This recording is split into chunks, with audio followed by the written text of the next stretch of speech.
चाहते हैं ना भूले ना कंफ्यूजन हो तो यहाँ से जाब उठाओ और इसमें इनबिल्ट करके आप बार बार क्या बोलोगे, गट का जाब मार्शल आर्ट। एग्जाम में प्रश्न मिलेगा कि गट का मार्शल आर्ट कहाँ का है, आप बार बार बोल ही रहे हैं कि गट का जाब मार्शल आर्ट कहाँ का, और जाब से आंसर प्रतिपाद्य हो रहा है कि पंजाब के सिवा कुछ और ना हो। हताश हैं, निराश हैं, परेशान हैं और लग रहा है कि अब सिलेक्शन नहीं हो पाएगा, तो आ चुका है अयोध्या धाम से असली वाला 5G रामबाण तरीका, जो पढ़ाया नहीं बल्कि सीधा आंसर याद कराया जाता है। नमस्कार, स्वागत है सिलेक्शन महाकुंभ में।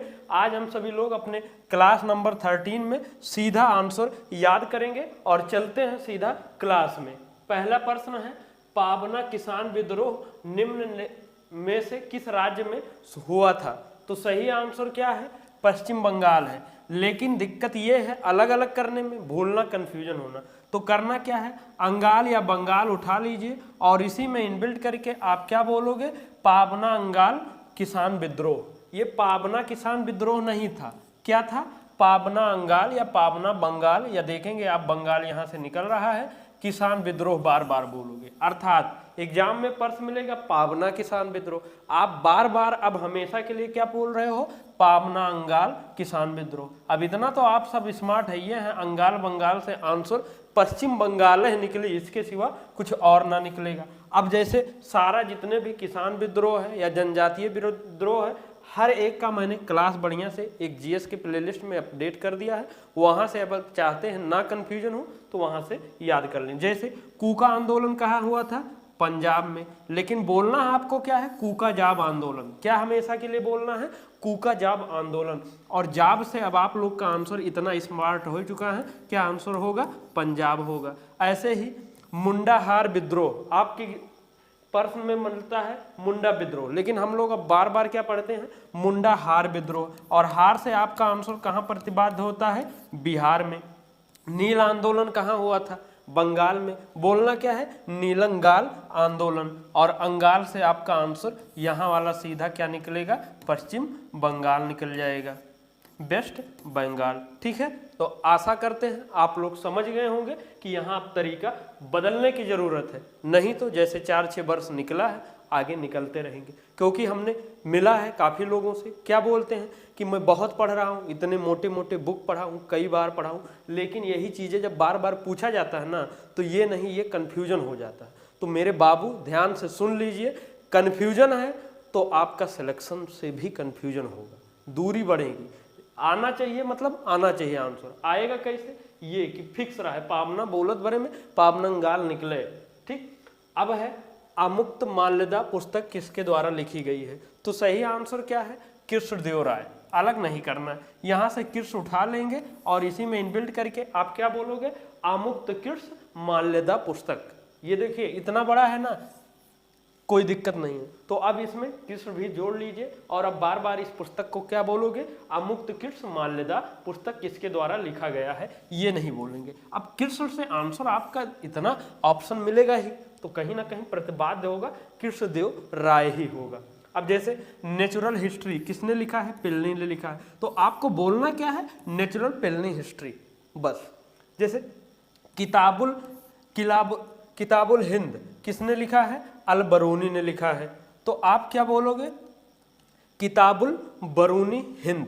और बरूनी से आपका आंसर यहाँ क्या बाध्य कर रहा है, अल बरूनी। जैसे अमरकोश किसने लिखा था, हमें तो नहीं लगता है कि ये कोई भूलते होंगे, कंफ्यूजन होता होगा, क्योंकि यहाँ से मैच ही कर जा रहा है अमरकोश अमर सिंह, तो ये ना भूलते। तो वही चीज़ हम सब जगह फॉलो करवाना चाहें। और ये आप ध्यान रख लीजिए, ये कोई ट्रिक नहीं है जो आप लोग सोचते हैं ये ट्रिक है, बस एक ये पैटर्न है कि ना भूले और ना कंफ्यूज होने दे। जैसे चिकित्सा विज्ञान के जनक कौन है, अब कोई भी किसी के जनक है, खोज करता है, क्या है उनका, उन दोनों के नाम अगर ना मतलब बीच में तोड़ मरोड़ के जोड़ पाऊँ तो कम से कम इतना कह लें कि जिसका जो है सीधा उन्हीं के साथ बोल रहे।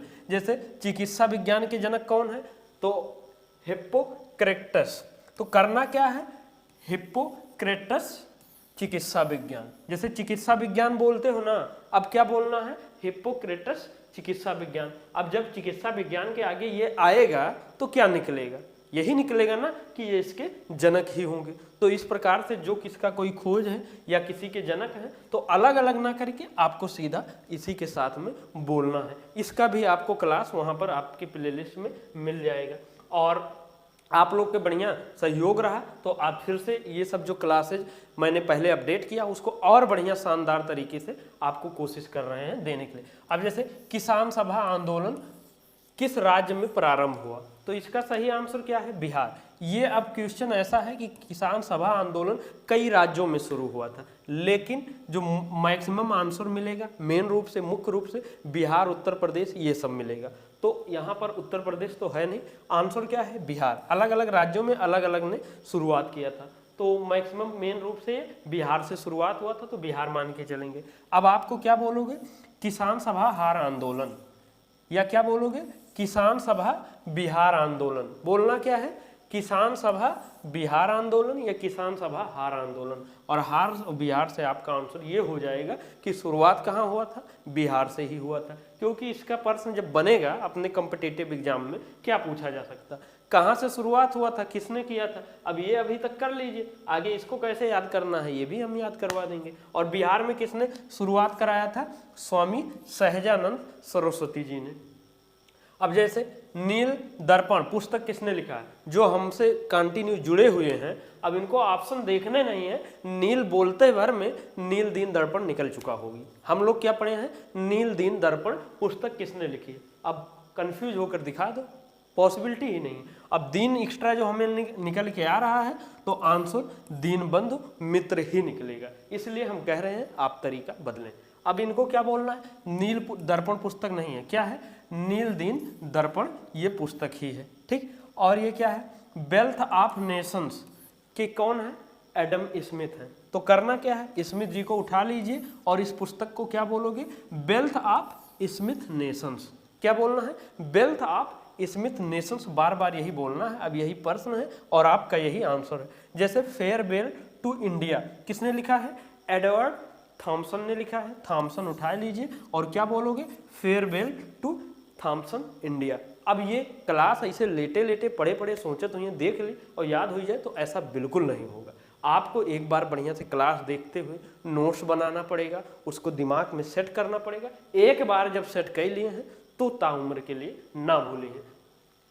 स्वतंत्र भारत के पहले गवर्नर जनरल कौन थे, तो सही आंसर क्या है, लॉर्ड माउंटबेटन। अब जो इस प्रकार से कई मिलता है, यहाँ पर तो हमने सिर्फ 2 ही लिया है, इसका भी बढ़िया शानदार तरीके से जितना सातों होते मतलब 4 पांठी है सब इकट्ठा याद करवा देंगे, लेकिन अभी यहाँ से इतने से काम चला लीजिए। अब जैसे जो प्रश्न है और जो अलग से आंसर कन्फ्यूजन होते वो ना कही के अलग अलग ना कही के एक में जोड़ देना है। बोलना क्या है, स्वतंत्र भारत के पहले गवर्नर माउंटबेटन जनरल कौन थे। बोलना क्या है, स्वतंत्र भारत के पहले गवर्नर माउंटबेटन जनरल कौन थे। अब यही फ्लो में बार बार आपको बोलना है। क्या बोलना है, स्वतंत्र भारत के पहले गवर्नर माउंटबेटन जनरल कौन थे। अब यही आपका प्रश्न होगा। अब दूसरा एक क्या बनता है, स्वतंत्र भारत के पहले भारतीय गवर्नर जनरल, ठीक। यहाँ पर भारतीय नहीं कहा गया है, यहाँ पर भारतीय गया है। तो अब क्या बोलोगे, स्वतंत्र भारत के पहले भारतीय गवर्नर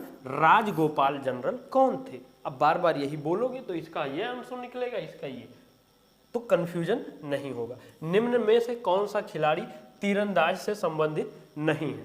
अब देखिए तीरंदाजी से है तो करना क्या है, तीर उठा लेना है और जो कोई भी है, ये पुराना है नया है कोई फर्क नहीं, वर्तमान में भी किसी को याद करना है तीरंदाजी से संबंधित, हर एक में तीर तीर जोड़ के कर लेंगे। जैसे ये तीरंदाजी से संबंधित नहीं है तो इस प्रश्न के अकॉर्डिंग आंसर होगा एंड्रिया अर्सेबिक होगा।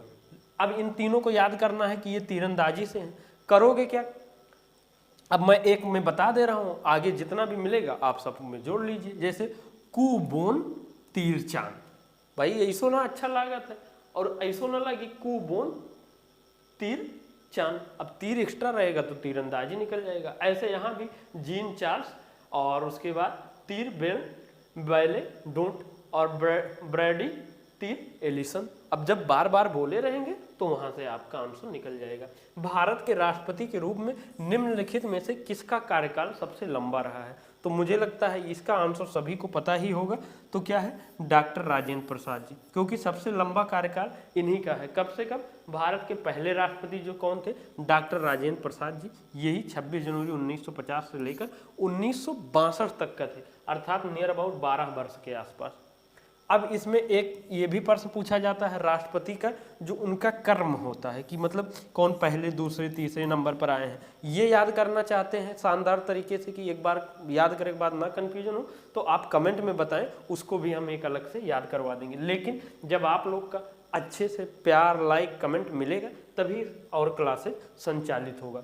जैसे फॉल्स स्टार्ट शब्द का प्रयोग किस खेल में होता है, तो सही आंसर क्या है, एथलेटिक्स में होता है। अब देखिए, चाहे तो पूरा एथलेटिक्स ही जोड़ दीजिए या चाहे तो खाली लेटिक्स जोड़ दीजिए, जो आपको बेटर पड़े। जैसे फॉल्स लेटिक्स स्टार्ट शब्द का प्रयोग कहाँ किया जाता है, या फॉल्स एथलेटिक्स स्टार्ट शब्द कहाँ प्रयोग किया जाता है। अब बार बार यही बोले रहेंगे तो ये आपका हो जाएगा। अब जैसे बटरफ्लाई स्ट्रोक किस में किया जाता है, तैराकी में, तो बोलना क्या है, बटर तैराकी फ्लाई स्ट्रोक। और ब्रेस्ट स्ट्रोक किस में बोला जाता है, तैराकी में, बोलना क्या है, ब्रेस्ट तैराकी स्ट्रोक। अब आशा करते हैं आप लोग समझ चुके होंगे कि करना क्या है, पैटर्न क्या है। अब जैसे भारतीय संविधान में किस प्रकार की शासन व्यवस्था को अपनाया गया है, अब आप यहाँ पर देखेंगे, एक कुलीन तंत्र है, दूसरा अध्यक्षीय है, तीसरा संसदीय है और चौथा क्या है, अभिजात्य तंत्र। अब देखेंगे तो ऐसे मान लीजिए ना भी आंसर आ रहा हो तो इतना तो आप समझ ही जाएंगे, कुलीन तंत्र तो ना है, ये अभिजात्य तंत्र पता नहीं क्या है, यहू ना हुई। अब बचेगा कौन, अध्यक्षीय और संसदीय। तो सभी को पता है अपने भारत में संसदीय प्रणाली है और संसद किससे किससे मिलकर, लोकसभा, राज्यसभा और राष्ट्रपति से मिलकर बना है, यही सबसे चलता है, तो ये हो जाएगा। और अध्यक्षीय कहाँ पर है, ये अमेरिका में है। उत्तर प्रदेश का उच्च न्यायालय कहाँ स्थित है, तो इसका सही आंसर क्या है, लखनऊ। और जितना लोग ने सोचा लखनऊ है, उसका आंसर होइए गलत। क्या है इसका सही आंसर, इलाहाबाद है। उत्तर प्रदेश का उच्च न्यायालय कहाँ है, इलाहाबाद है। ये जो लखनऊ आप लोग को मिलता है ना, हाई कोर्ट उच्च न्यायालय, ये इसका कहाँ का खंडपीठ है, मतलब इसका शाखा है, ठीक है। तो आप लोग इसको ध्यान रखेंगे। अब रेड फोर्ट अन्य किस नाम से जाना जाता है, तो अब इसको तो हमें नहीं लगता ऑप्शन देख के क्या ऐसा कंफ्यूजन होगा। रेड मतलब लाल हो तो फोर्ट मतलब किला हो, तो कहीं ना कहीं इसका आंसर यही निकल जाएगा, लाल किला। अगर इसका ऐसे सीधा ना निकलता, जोड़ के याद करना होता तो क्या बोल देते, रेड फोर्ट किला, और रेड से लाल ऐसे जोड़ के इक्के में हो जाता। वैसे इसका एक अन्य नाम और क्या है, किला ए मुबारक। इसका मतलब क्या होता है, भाग्यशाली किला। तो अब ये कर याद करे को, तो रेड किला ए मुबारक फोर्ट, तब यही में दोनों में इक्के में मिक्स हो जाता। आपको एग्जाम में कुछ भी मिलता, दूसरा वो उसके साथ में निकल आता। अब जैसे गटका, क्या गटका एक मार्शल आर्ट है, ये किस राज्य से संबंधित है। अब हर एक राज्यों का अलग अलग कोई ना कोई मार्शल आर्ट है, कितना आप याद कर पाओगे, तो अब तरीका आ चुका है। अब जैसे इसका सही आंसर क्या है, पंजाब का है, ठीक। तो आपको करना है, पंजाब के लिए हम लोग क्या करते हैं, जाब उठाते हैं, उसी में इन्वेल्ट करके आप क्या बोलोगे, गटका जाब। क्या गटका भी आपको कहीं कहीं मिलेगा और कहीं कहीं गतका भी मिलेगा, तो आप ध्यान रखेंगे। तो क्या बोलोगे आप, गटका या गतका जाब मार्शल आर्ट। अब जब यही बार बार रहेगा तो जॉब से आंसर आपका यहाँ पंजाब निकलेगा। जैसे कलरीपयट्टू कहाँ का है, केरल का है, और सिलम्बम कहाँ का है, तमिलनाडु का है। अब देखिए, ये हो सकता है हम भी पहली बार पढ़ा रहे हैं और कुछ लोग हो सकता है पहली बार पढ़ रहे हैं, तो हमने इसको इसमें आंसर नहीं मिक्स किया है। तो अब कैसे करना है, अब जैसे कलरीपयट्टू, तो इसको अगर याद करना तो ऐसे नहीं कर सकते, केरलरीपयट्टू, और केरला, केरल निकल रहा है ना आंसर। बस सिंपल सा करो और बार बार यही बोलो, एग्जाम में उसको जो पूछना हो पूछेगा ही, आपके दिमाग में ये चल जाएगा। अब जैसे सिलम्बम तमिलनाडु में है, तो सिलम तमिल बम, सिलम तमिल बम कर दीजिए, बीच में जोड़ दीजिए, या सिलम्बम नाडु कर दीजिए, और नाडु से हमें लगता है तमिलनाडु ही निकलेगा, ये और बढ़िया है। तो तमिलनाडु के लिए आप चाहें तो क्या क्या नाडु नाडु भी जोड़ सकते हैं, और क्या बोलोगे, सिलम्बम नाडु, और नाडु से ये हो जाइए आंसर। बस आपको जितना ज़्यादा आप इस पर ये करेंगे, प्रैक्टिस करेंगे, उतना ही शानदार आपको निकलता जाएगा। जैसे अधिवृक्क ग्रंथि क्या, एड्रेनल ग्लैंड क्या स्रावित करती है, तो इसका सही आंसर क्या है, कॉर्टिसोल। अब इस सब के लिए आपको ज़्यादा कुछ टॉपिक है जो हम याद करवा सकते हैं, बाकी ज़्यादा डिटेल के लिए आप वहाँ संपर्क कर सकते हैं। अब ये आपका देश और राजधानी हमने शानदार तरीके से याद कराया। अब जैसे अल्बानिया की राजधानी कहाँ है, तिराना है। अब अलग ना करते हुए आप क्या करोगे, तिराना उठाओगे और क्या इनबिल्ट करके बोलोगे, अल्बे तिरानिया। अब इस देश का चाहो तो नाम है अल्बानिया ना बोल के क्या बोलोगे, अल्बे तिरानिया। अब देखो तिराना कहीं ना कहीं आंसर तो निकल ही रहा, या इस प्रकार से भी बोल सकते हो, अल्बानिया की राजधानी अल्बे तिरानिया है। क्या, अल्बानिया की राजधानी अल्बे तिरानिया है। अब जब इतना बार बार कह ही रहोगे, तिरान तिराना आपका आंसर निकल जाएगा। जैसे मॉरिशस का राजधानी क्या है, पोर्ट लुइस है, तो मॉरिपोर्टसस, मॉरिपोर्टसस, और पोर्ट से यहाँ पोर्टसस बात करेगा। संयुक्त अरब अमीरात की राजधानी अबू धाबी है, तो आप क्या बोलोगे, संयुक्त अरब अबूरात, तो अबू से आपका आंसर यहाँ बाद रहेगा अबू धाबी। अब जितने भी महत्वपूर्ण थे हमने सीधा आपको आंसर याद करवाने की कोशिश किया है। अब चाहते हैं आप लोग की सिलेक्शन जल्दी हो, तो आपको कुछ ना कुछ तरीका बदलना पड़ेगा, क्योंकि आप वही पुराना घिसा पिटा बरसों दादा परदादा सब चला आ रहा, वही फॉलो कर रहे हो। तो कुछ अलग करिए, यहाँ पर अलग ही कराया जा रहा है। और ये आप दिमाग से ये भ्रम निकाल दीजिए कि हर एक क्वेश्चन के लिए हर एक अलग ट्रिक है। बाबू यहाँ कोई ऐसा ट्रिक ना, अल्बानिया की राजधानी तिराना है, हमने क्या कह दिया, अल्बानिया की राजधानी अल्बे तिरानिया है, बस। ये ट्रिक नहीं है, बस आप देखो तो एक बार, यहाँ बोलोगे कंफ्यूजन नहीं होगा। कोनो प्रकार के दिक्कत समस्या है, करियर संबंधित कुछ भी, आप यहाँ पर संपर्क कर सकते हैं। और लाइक कमेंट शेयर जरूर करें, जिससे और क्लासेज आएँ और शुरुआत बढ़िया होने जा रहा है आप लोग के लिए। और यहाँ पर सब्सक्राइब कर लीजिए, बेल आइकन हिट कर लीजिए, जिससे कोई भी क्लास मिस ना हो। और ये टेलीग्राम चैनल से जरूर जुड़ें, यहाँ पर क्विज लिंक PDF सब मिलते रहते हैं। इन्हीं शब्दों के साथ में सिलेक्शन महाकुंभ परिवार से जुड़ने के लिए बहुत बहुत धन्यवाद। जय हिंद, जय भारत।